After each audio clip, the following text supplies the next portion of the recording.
Welcome to this preview of a pair of concerts by the Stockton Symphony on April 2nd and 3rd, which we've called In Tune with Justice. And we've called it that because the big centerpiece for this program is a world premiere written by composer Victoria Bond, inspired by the achievements of Supreme Court Justice Ruth Bader Ginsburg. And I'm so happy to say that Janie here crafted the narration. How did you get all the materials for this thing together? I read lots of books, and I read speeches, and listened to interviews, and read a lot of her court cases. And so this process took months, right? Yes. And then I had to narrow all that material down into a very compact script. And one of the favorite things that Ruth Bader Ginsburg said many times is that she had hope for the future because of young people. And so talking about those young people, we're going to have some of our own community's young people on stage in this concert, delivering some of their own spoken word and visual artworks inspired by RBG. And RBG was also really fascinated by opera, right? Yes, she loved opera and attended many performances. And she said that if she could be one thing besides a Supreme Court justice, it would be to be a great diva. And so when I was talking with the composer Victoria Bond, we thought it would really be great to start this program with an opera overture. And specifically, Victoria was interested in incorporating some of the motivic material from Mozart's overture to the Marriage of Figaro into her piece. And it turns out that the Marriage of Figaro was one of her favorite operas, right? Yes, in fact, her favorite when she was pressed to pick just one. We're going to open this program with Mozart's Figaro Overture, and this is one of the fastest pieces Mozart ever wrote. He wrote in the score, and he doesn't do this very often, he wrote in the score, presto. In fact, I don't know if I can play this thing. Give it a try. Okay, here we go.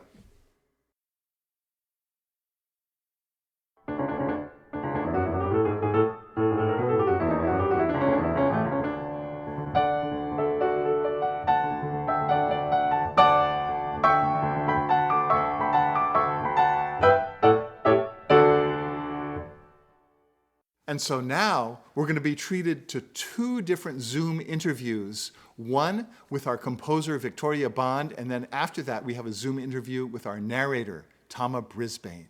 Check these out. Victoria, you and I have known each other practically since the beginning of this century at the Conducting Institute of South Carolina. Over the years, I've had the great pleasure of sitting next to you while we're coaching some of your music with these wannabe conductors. And you must have thought all this time, when is Peter finally going to do one of my pieces? Well, the time has come. I'm happy to say The time has come.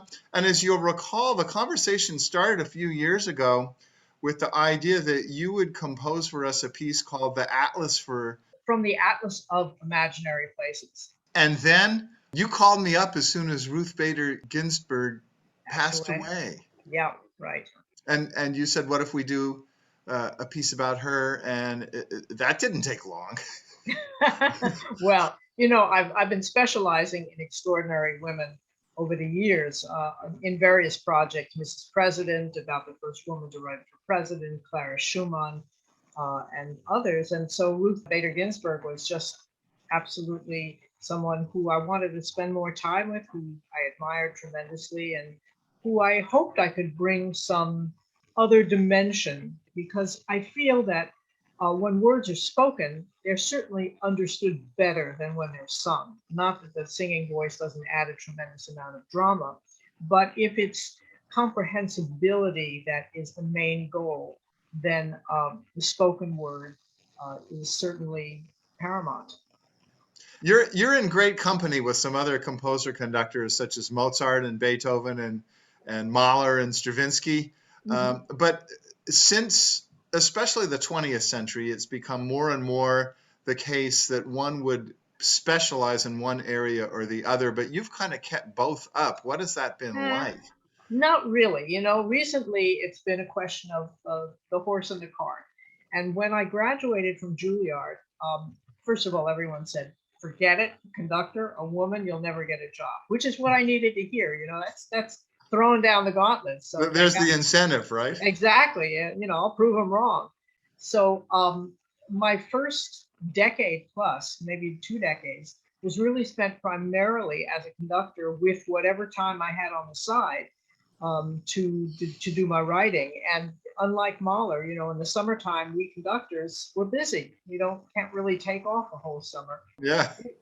It was really very busy, and there were so many projects that I wanted to do as a composer.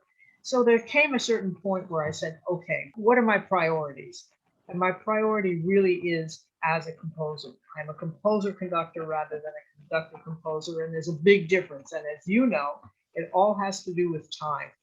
Plus the fact that other people's music is always in your head. And that's a big part of it. It really is. I say I have to vacuum out the notes, after I finished finished with really any piece. It stays in my head. I dream about it. I wake up in the morning and it's in my ear. Talking about dreaming music, because I dream music all the time myself too. Once in a blue moon, I will dream original music. And, sometimes in dreams, there's a part of your subconscious that knows you're dreaming. And I'll say to myself, I really got to remember this when I wake up. And then I wake up and it's all gone. Yeah. Do you dream original music too? You got to wake yourself up. That's the punchline. You got to wake yourself up. Yeah, because exactly what happens is, as you say, oh yeah, I'm going to remember that. Nope, you got to wake up and give yourself something that's going to jog that memory. Yeah, that has happened. Really, Yeah. there is no off switch, which it's a great thing when you're working on a piece, because it's not like you're working on it when you're at the keyboard or at your desk. It's like I do some of my best work when I'm walking, when I'm taking a walk.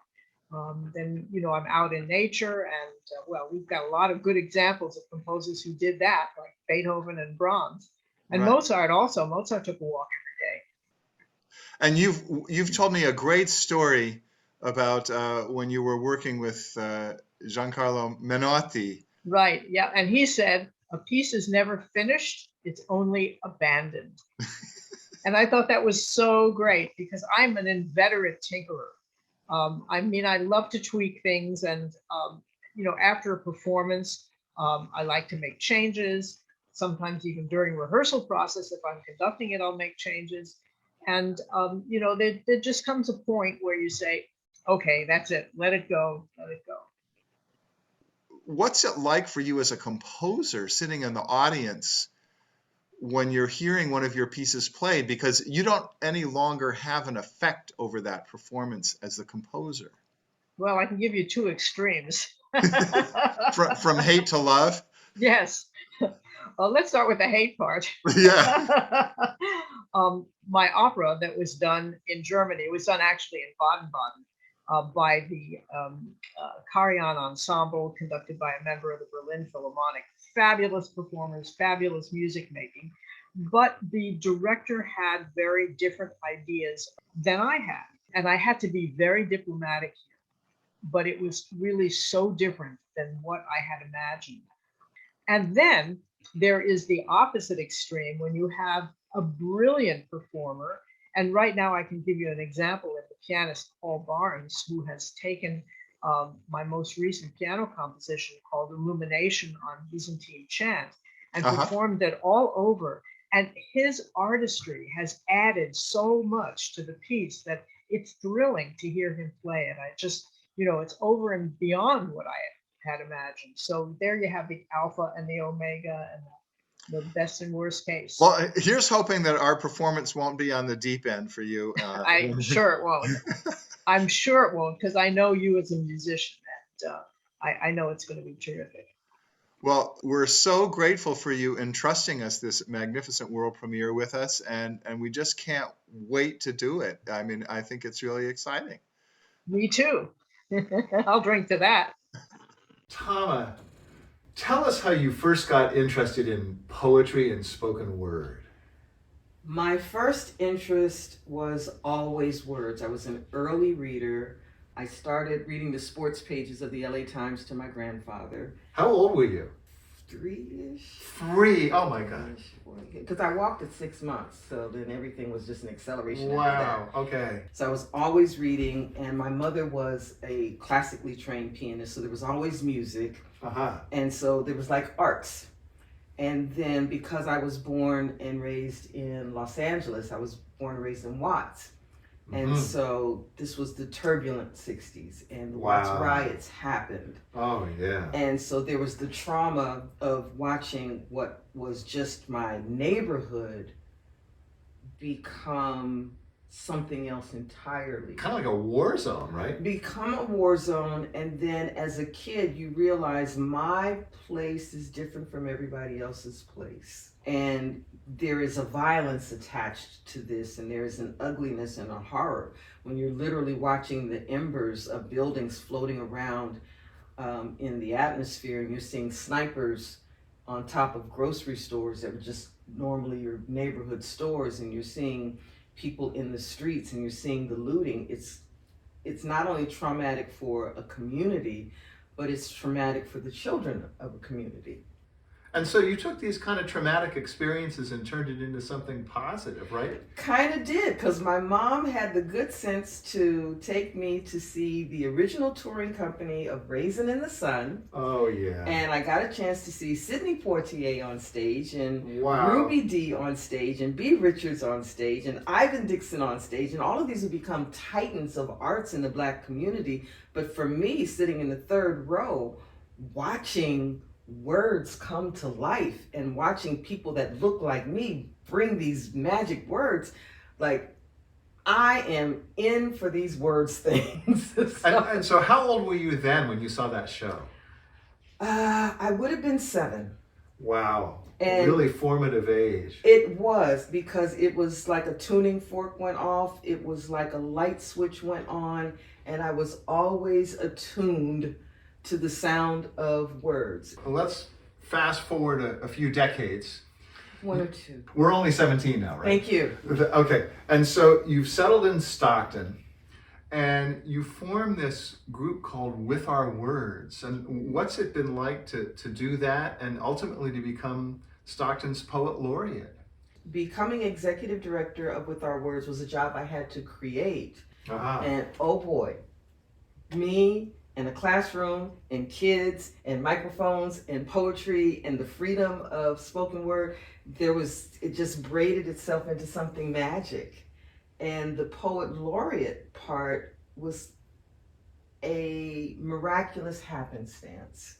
Stockton finally decided that it wanted to join the community of cities and counties and states that had a poet laureate. They put out the RFP, and I responded to it, and I was appointed Poet Laureate in 2015.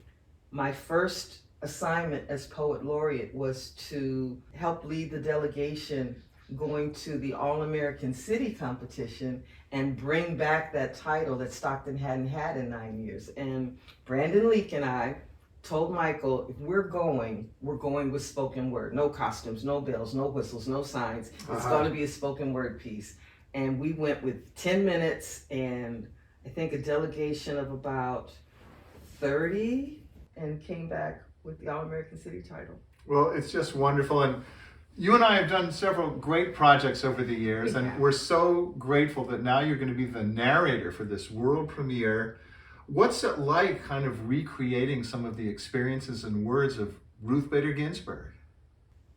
At this time, when we're not only celebrating National Women's Month, but we're also watching the confirmation hearings for Judge Ketanji Brown Jackson for the Supreme Court, and looking at the similarities between little tiny Ruth Bader Ginsburg, who was so powerful in her impact, and looking at little teeny tiny Ketanji Brown Jackson, who is going to be so powerful in her impact, and then having all of that national prominence and elevation have a parallel right here in Stockton, right here in 209. And we're also working with a female composer. I mean, this is specifically written by a woman about a woman. And so to have a part in that, I'm thankful for the generosity I'm thankful for the companionship. I'm glad we're getting the band back together.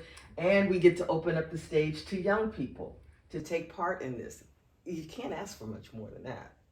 Well, it's going to be super, and we're so glad that you're the star in this enterprise. I'm going to be one of the stars on stage, but I think all of us are going to be kind of bowled over by what the kids do. And to watch the kids be on stage with the symphony, that's going to be magic. Thanks. And so, continuing with the idea of the love of opera, after intermission, we have this really sweet intermezzo from Mascagni's one-act opera, Cavalleria Rusticana. So this is an opera with a complicated plot that I wrote about, and so I'm going to read it Oh, a good. bit from my program note. Oh, goody. The verismo, or everyday life story, takes place on Easter Sunday and concerns young peasant Turidu, who has seduced Santuzza but left her for Lola, his former love, who is now Alfio's wife. Is everybody getting this?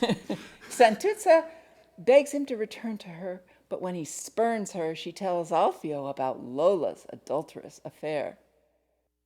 Alfio challenges Turidu to a duel, and Turidu, after charging his mother to look after Santuzza, is killed in the fight. And so we thought soap opera was invented in the 20th century, right? But in any case, here's this beautiful music that occurs amidst this drama.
And so the really big closing work to this program is Stravinsky's suite to his ballet Firebird. And this is really kind of like a fairy tale, right? Indeed, it's based on a Russian fairy tale. It's all about a prince who rescues a princess from the evil monarch Kasche. And he enters an enchanted forest where he spies a bird with plumes of fire who's eating a golden apple. And so here's the opening of that suite that kind of evokes that mysterious enchanted forest.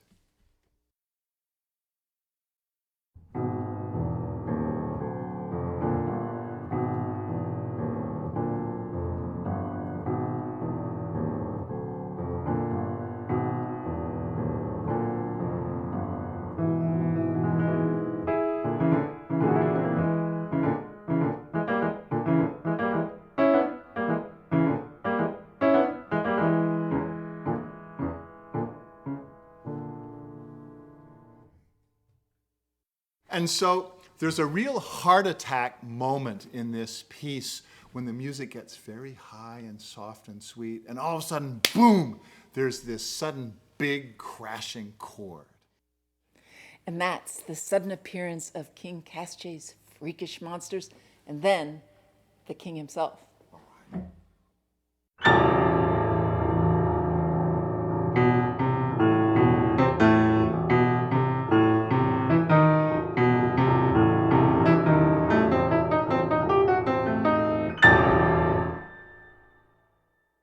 Now, for the grand, happy ending finale to this suite, Stravinsky uses a very irregular meter of 7/4 time. And maybe what we can do is, you can do the 7/4 time, and I'll do the orchestra. Okay? 1, 2, 3, 4, 5, 6, 7. 1, 2, 3, 4, 5.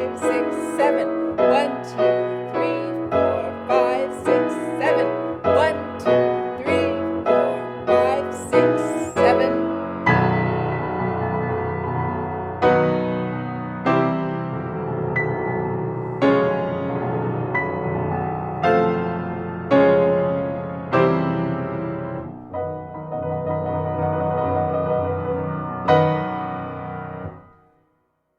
And so this program has something for everybody. We've got that world premiere celebrating RBG. We've got local area youth on stage and masterpieces from the repertoire.